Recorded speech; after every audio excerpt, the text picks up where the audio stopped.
കൊച്ചിയിൽ നടിയെ ആക്രമിച്ച കേസിലെ മുഖ്യപ്രതി പൾസർ സുനിയെ അറിയാമെന്ന് ദിലീപിന്റെ മാനേജർ അപ്പുണ്ണിയുടെ മൊഴി. കേസിൽ ദിലീപിന്റെ പങ്ക് വ്യക്തമാക്കുന്ന വിവരങ്ങൾ അപ്പുണ്ണിയിൽ നിന്ന് അന്വേഷണ സംഘത്തിന് ലഭിച്ചതായാണ് അറിയുന്നത്. അപ്പുണ്ണിയെ വീണ്ടും ചോദ്യം ചെയ്തേക്കും. അതേസമയം നടൻ സിദ്ദീഖിനെയും അന്വേഷണ സംഘം ചോദ്യം ചെയ്തു. പൾസർ സുനിയുമായി മുൻപരിചയമുണ്ടായിരുന്നുവെന്നും നടനും MLA-യുമായ മുകേഷിന്റെ ഡ്രൈവറായിരുന്ന കാലം മുതൽ സുനിയുമായി പരിചയമുണ്ടായിരുന്നുവെന്നുമാണ് അപ്പുണ്ണി പോലീസിനോട് സമ്മതിച്ചത്. സുനി ജയിലിൽ നിന്നും വിളിക്കുമ്പോൾ ദിലീപ് അടുത്തുണ്ടായിരുന്നു.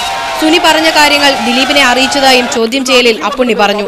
പണം ആവശ്യപ്പെട്ടതുൾപ്പെടെയുള്ള വിവരങ്ങളാണ് പൾസർ സുനി ഫോണിലൂടെ സംസാരിച്ചിരുന്നതെന്ന് അപ്പുണ്ണി സമ്മതിച്ചു. ഏലൂരിൽ നിന്നും വിഷ്ണു തനിക്ക് കത്ത് നൽകിയെന്നും അപ്പുണ്ണി പോലീസിന് മൊഴി നൽകി.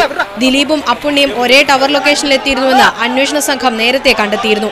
പൾസർ സുനിയും ദിലീപും തമ്മിലുള്ള ബന്ധത്തെക്കുറിച്ച് അപ്പുണ്ണി വ്യക്തമായ ഉത്തരം നൽകിയിട്ടില്ല. ഗൂഢാലോചന തെളിയിക്കുന്നതിന് അപ്പുണ്ണിയിൽ നിന്ന് കൂടുതൽ വിവരങ്ങൾ ലഭിക്കേണ്ടതുണ്ട്. ഇതിനായി വീണ്ടും വിളിച്ചു വരുത്താനാണ് അന്വേഷണ സംഘത്തിന്റെ നീക്കം. അതേസമയം ദിലീപ് അറസ്റ്റിലായതിന് തൊട്ടടുത്ത ദിവസങ്ങളിൽ നടൻ സിദ്ദീഖിനെയും ചോദ്യം ചെയ്തിരുന്നതായാണ് വിവരം. AR ക്യാമ്പിൽ വിളിച്ചു വരുത്തി ചോദ്യം ചെയ്യുകയായിരുന്നു. അമ്മയുടെ സ്റ്റേജ് ഷോയിൽ പങ്കെടുക്കാനെത്തിയ സിനിമാ പ്രവർത്തകരെ പലരെയും നേരത്തെ ചോദ്യം ചെയ്തിരുന്നു. ആക്രമിക്കപ്പെട്ട നടിയും ദിലീപും തമ്മിൽ തർക്കങ്ങൾ ഉണ്ടായിരുന്നുവെന്ന് സ്ഥിരീകരിക്കാനാണ് സിദ്ദീഖിന്റെയും മൊഴിയെടുത്തതെന്നാണ് സൂചന. മീഡിയ 1 കൊച്ചി.